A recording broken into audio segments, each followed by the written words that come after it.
Mesdames et messieurs, vous venez de suivre l'échange entre les deux chefs d'État ici. Du lancement des programmes des systèmes de passation des marchés. Bonjour, bonsoir, ça dépend de l'ère à laquelle vous allez nous suivre, mesdames et messieurs. Merci pour votre attention pour la une de l'actualité de ce mardi 4 juin 2024. Mesdames et messieurs, nous sommes en direct ici au Palais du Peuple pour suivre à la loupe début d'ouverture des consultations par le président de l'Assemblée nationale, Vital Kamerhe, après avoir reçu par Félix Tshisekedi 24 heures après à la Cité de l'Union africaine. Il y a quelques questions étaient déjà autour des boycotts de l'investiture du gouvernement souminois, Judith, qui fait la une d'actualité en République démocratique du Congo par le biais de certains députés nationaux, mais également le président des différents regroupements des partis politiques qui font partie d'ailleurs de l'Union sacrée pour la nation, cette plateforme électorale, politique, aujourd'hui parlementaire. Et pour ce faire, nous allons d'abord vous laisser suivre les débuts de ces consultations de Vital Kamerhe, président de la Chambre basse du Parlement de la RDC, ici en direct pour ce mardi.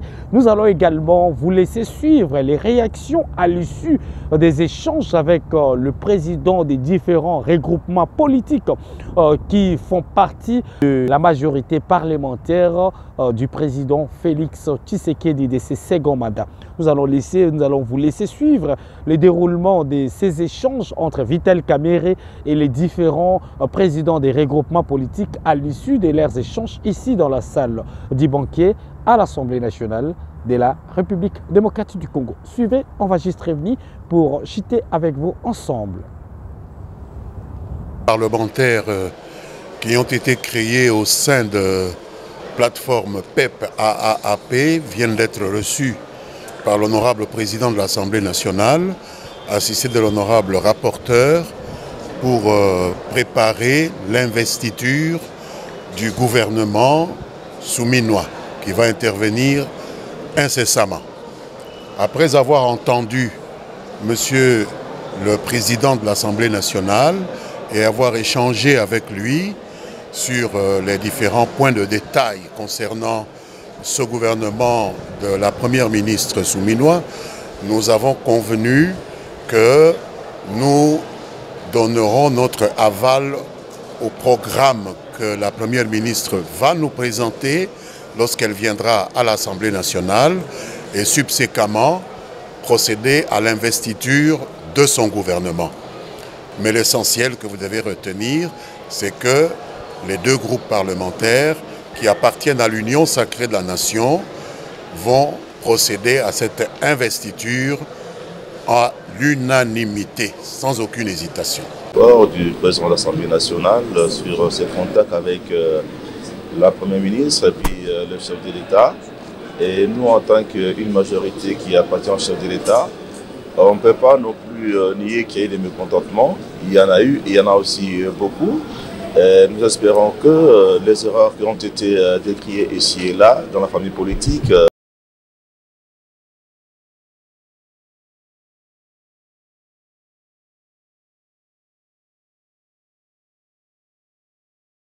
sera transmis par Madame la Première ministre, par le biais du bureau. Après l'avoir étudié, nous viendrons ici pour l'investiture du gouvernement de la République. Le peuple est en train de souffrir. Il ne revient pas à l'UDPS de donner l'impression que nous fermons l'œil et les oreilles. Donc, nous rassurons également notre peuple à la date où se tiendra la plénière consacrée à l'investiture du gouvernement souminois. L'UDPS, comme nous venions de le dire, nous allons tout faire pour aller vers nos collègues députés des autres regroupements ou partis politiques pour qu'ensemble nous puissions sans problème investir ces gouvernements. Voilà l'essentiel de notre entretien ou de notre entretien avec le président,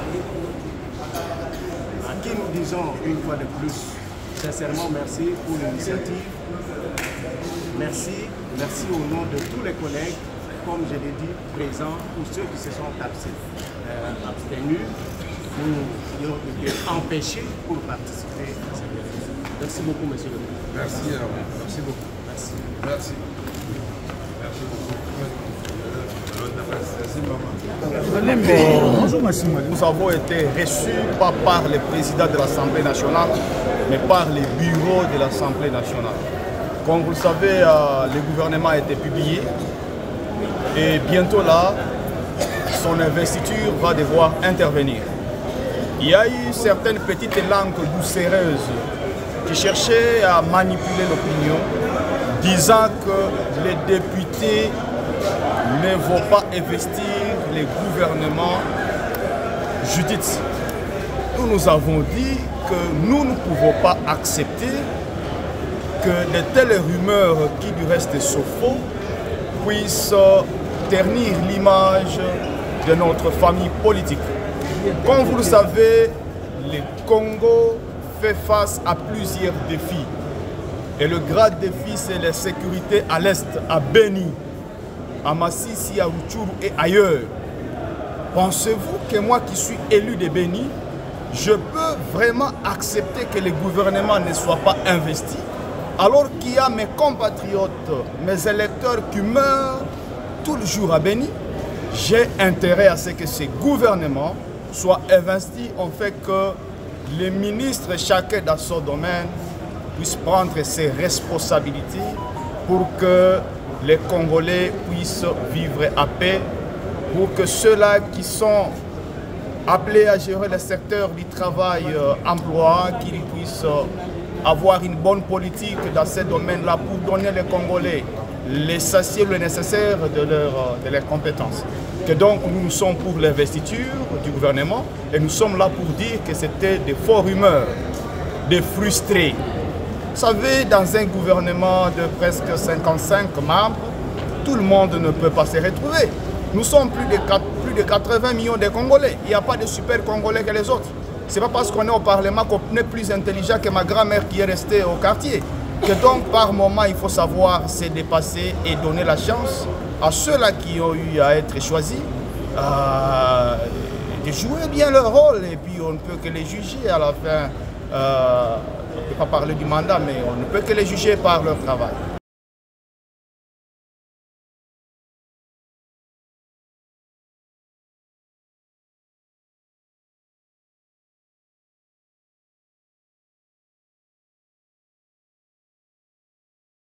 Nous attendons le programme de Madame la Première ministre pour que nous puissions les critiquer et aussi l'investir. Vous connaissez bien que notre pays traverse des situations calamiteuses à l'Est et que nous n'avons pas le temps à perdre.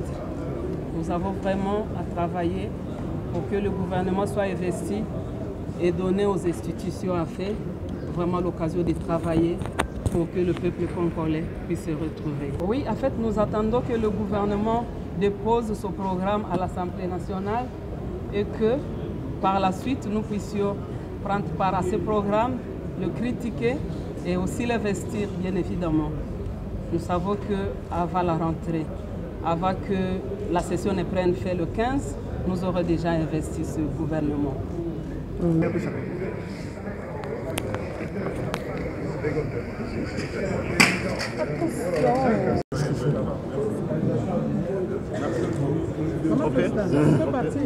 Oui, nous avons terminé.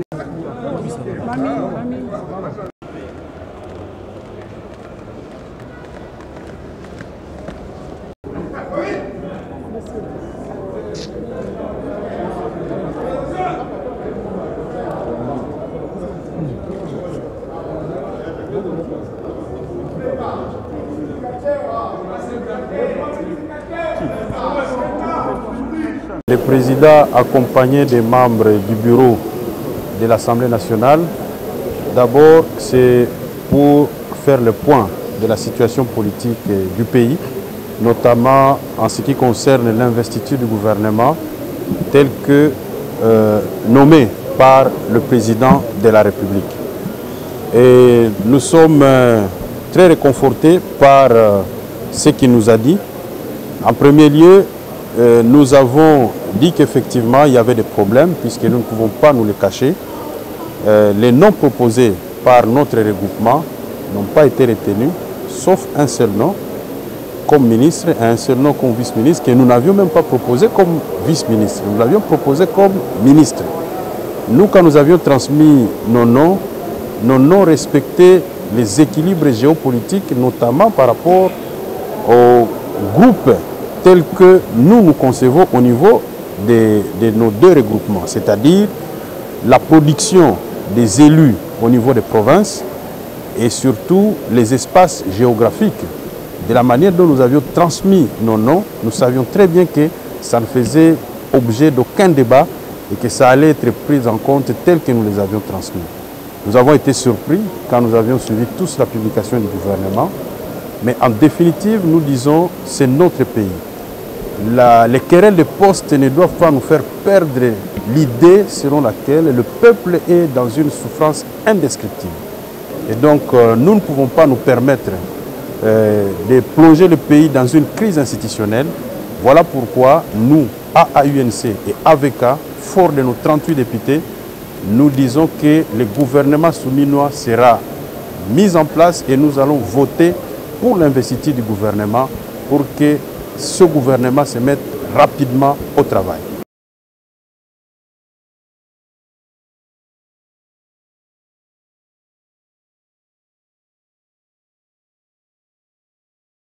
Nous avons répondu positivement à travers la délégation conduite par le président du regroupement, son Excellence Didier Mazenga Mukanzu, à l'invitation nous lancée par l'honorable Vital Kamerhe, président de l'Assemblée nationale, dans le cadre de l'initiative qu'il a prise pour consulter les différents regroupements et consulter également les honorables députés en prévision de l'investiture du gouvernement de la République dirigé par la Première ministre, Madame Judith Suminwa Tuluka. C'est dans ces cadres.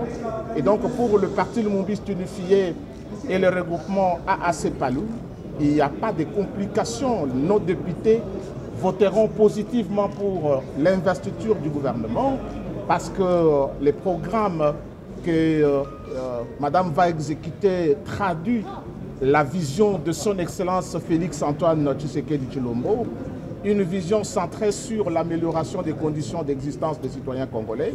Et donc nous n'avons pas à bloquer Madame Sumina parce que bloquer la Première ministre, c'est bloquer également l'opérationnalisation de la vision de son Excellence Monsieur le Président de la République, Félix Antoine Tshisekedi Tshilombo. Et donc nous avons, à travers le président du regroupement Didier Mazenga Mukanzu, confirmé au président Vital Kamerhe ainsi qu'aux membres du bureau qui l'accompagnaient, notre disponibilité, notre détermination d'accompagner, pas tout simplement avec l'investiture à travers le député, mais également avec une mobilisation tous azimuts de militantes et militants du Parti Lumumbiste Unifié pour accompagner les gouvernements, car la légitimité du gouvernement ne se limite pas tout simplement au palais du peuple, mais cette légitimité doit également être sentie à travers l'adhésion qu'accorderait la population à ces gouvernements.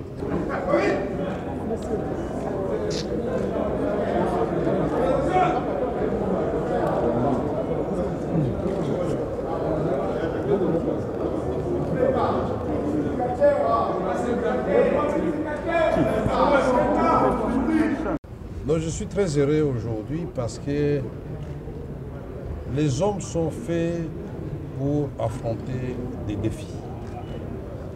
Et je suis personnellement fier d'être à la tête du bureau de l'Assemblée nationale, diriger cette Assemblée nationale où mon appel a été entendu. Nous avons commencé en effet avec AAP, PEP, AAP et Tony Kankou. Nous avons ensuite enchaîné avec l'UDPS qui devrait être reçu en premier lieu parce que c'est la première force de l'Union sacrée, c'est la première force tout simplement au sein de l'Assemblée nationale. Nous avons reçu ensuite AB50 des président Julien Paluku. Et nous voici aujourd'hui terminés. Je crois que nous avons encore une personnalité à recevoir, si elle est déjà là. Mais à ce stade-ci, je voudrais vous dire, demander aux rapporteurs de vous donner les chiffres des députés qui ont déjà signé leur présence et marqué leur accord à l'investiture de Madame la Première ministre. C'est cela aussi être des hommes d'État qui sont capables de sursaut patriotique d'oublier leurs intérêts personnels pour privilégier l'intérêt général de notre peuple.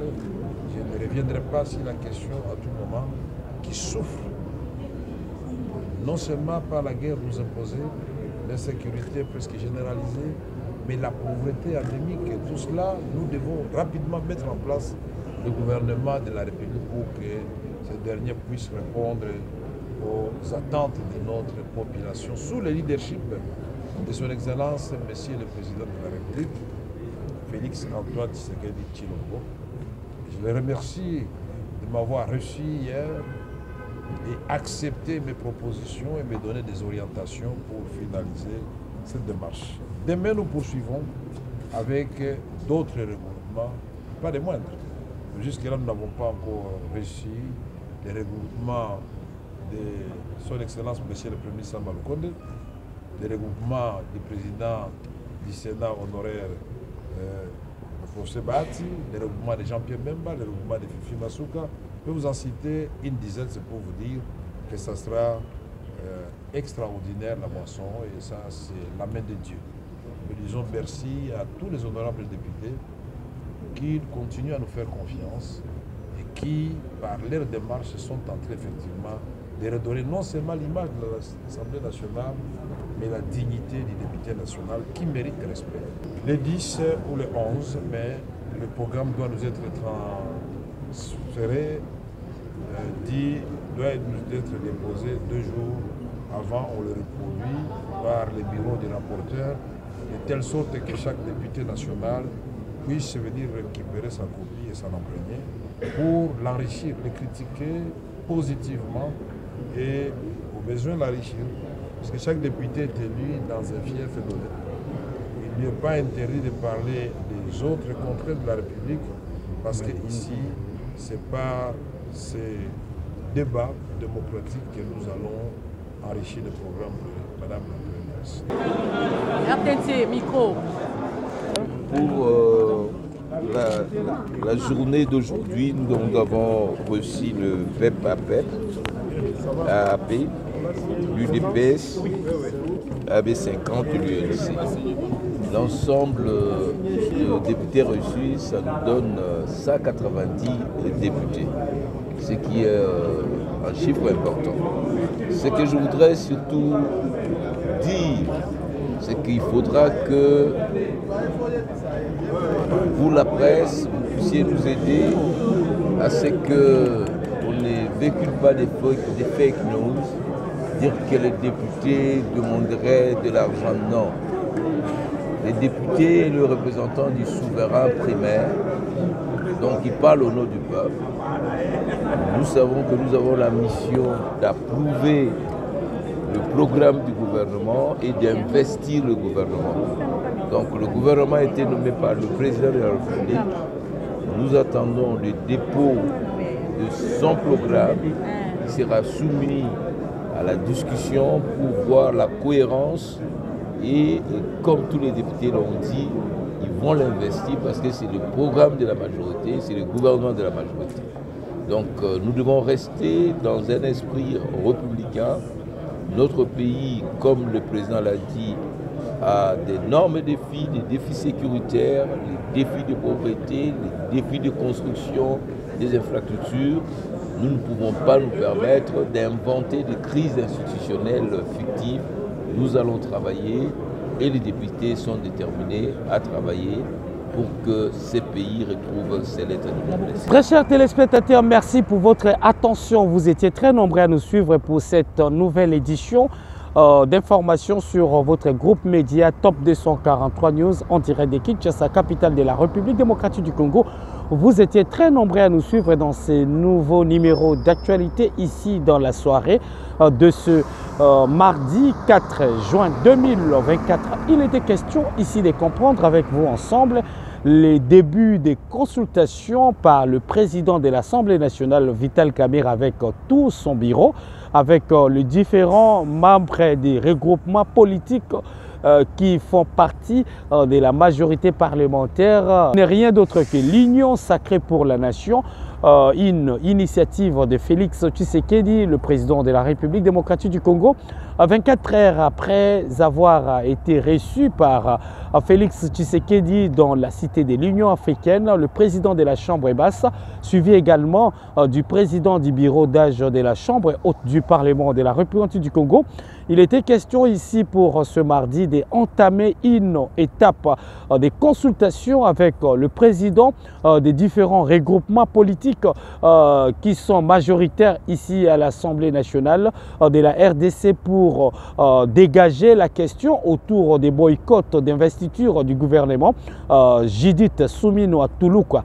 Et finalement, on a eu tour à tour à vous laisser suivre les réactions de chaque chef des regroupements politiques, mesdames et messieurs, ici après leurs échanges en catimini avec le speaker de la Chambre basse du Parlement, Vital Kamerhe. Vous avez également eu le temps de suivre quelques réactions des députés nationaux issus des différents regroupements politiques et qui font partie effectivement de cette plateforme présidentielle et parlementaire en République démocratique du Congo. Tour à tour, les différents chefs des regroupements politiques se sont exprimés pour la soirée d'aujourd'hui. Mesdames et messieurs, vous avez également eu le temps de suivre Vital Kamerhe sur nos antennes, également sur les différentes plateformes de notre groupe média Top 243 News et www.top243news.com. Vous avez également eu le temps de suivre la quintessence de chaque consultation à travers les différents regroupements politiques qui se sont succédés pour cette première journée ici à l'Assemblée nationale. Les rapporteurs de l'Assemblée nationale, professeur Njoli, s'est exprimé pour vous donner les nombres exacts des différents regroupements politiques qui se sont fait consulter par le professeur Vital Kamerhe, président de la Chambre basse du Parlement de la République démocratique du Congo. Merci pour votre attention. Restez connectés sur Top 243 News, mais également sur www.top243news.com afin d'obtenir les informations sur la République du Congo pour les continents africains ainsi que le reste du monde. À très bientôt, on y reviendra pour vous donner l'essentiel de l'information à travers le pays de Patrice Emery Lumumba. À très bientôt et bonne soirée chez vous. Pour vous informer de l'essentiel de l'actualité en République démocratique du Congo, il vous suffit de vous abonner sur Top 243 News TV, également nous lire sur www.top243news.com. Au nom de toute la rédaction, nous vous remercions.